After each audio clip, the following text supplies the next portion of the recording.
ഭർത്താവിന്റെ മാതാപിതാക്കളെക്കുറിച്ച് ഭർത്താവിനോട് തന്നെ കുറ്റം പറയുന്ന ഭാര്യമാരുണ്ട്. നിങ്ങൾക്ക് തോന്നുന്നുണ്ടോ സ്വന്തം മാതാപിതാക്കളെക്കുറിച്ച് കുറ്റപ്പെടുത്തി സംസാരിക്കുന്ന ഒരു ഭാര്യയെ അയാൾ സ്നേഹിക്കുമെന്ന്? ലോകത്താരും അങ്ങനെ സ്നേഹിക്കില്ല.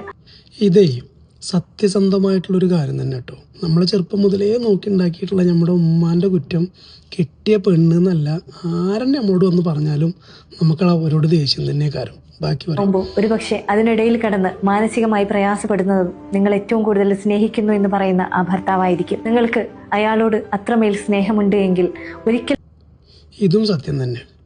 നമ്മുടെ പെണ്ണുങ്ങളും നമ്മുടെ വീട്ടുകാരും തമ്മിലുള്ള പ്രശ്നത്തിൽ ഏറ്റവും കൂടുതൽ ഇടങ്ങറാകുന്നത് ഭർത്താക്കന്മാർ തന്നെയാവും. ബാക്കി നിങ്ങളെ മാതാപിതാക്കളെ പോലെ തന്നെ നിങ്ങളെ ഭർത്താവിന്റെ മാതാപിതാക്കളെയും കാണുമ്പോഴാണ് അവരെ നമുക്ക് ആത്മാർത്ഥമായിട്ട് സ്നേഹിക്കാൻ കഴിയും.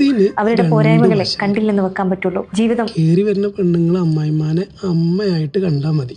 അതേപോലെ തന്നെ അമ്മായിമ്മ മകൻ ചെറുപ്പം മുതലേ നോക്കി ഉണ്ടാക്കിയിട്ടുള്ള മകൻ കെട്ടിക്കൊടുന്ന പെണ്ണിനെ മകളായിട്ടൊന്ന് കണ്ടാലും മതി. പിന്നെ ഈ പെൺകുട്ടികൾ ഭർത്താക്കന്മാരോട് എപ്പോഴും പരാതി പറയണത് ഓരോ വീട്ടിൽ നിന്ന് ഈ കെട്ടിയവനെ മാത്രം പ്രതീക്ഷിച്ച് വന്നതാണ്. അപ്പോൾ എല്ലാ പരാതികളും ഇയാളോടാണ് പറയാം. നമ്മളെ ആണുങ്ങളൊന്ന് സ്റ്റഡി ആയാൽ മതി. ഉമ്മാക്ക് കൊടുക്കേണ്ട സ്ഥാനം ഉമ്മാക്ക് കൊടുക്കുക, കെട്ടിയോളുമാർക്ക് കൊടുക്കേണ്ട സ്ഥാനം കെട്ടിയോളുമാർക്ക് കൊടുക്കുക. അപ്പോൾ ഒരുപാട് പ്രശ്നങ്ങൾ ഒഴിവാകും. ആരുടെയും ഭാഗം നിൽക്കാതെ.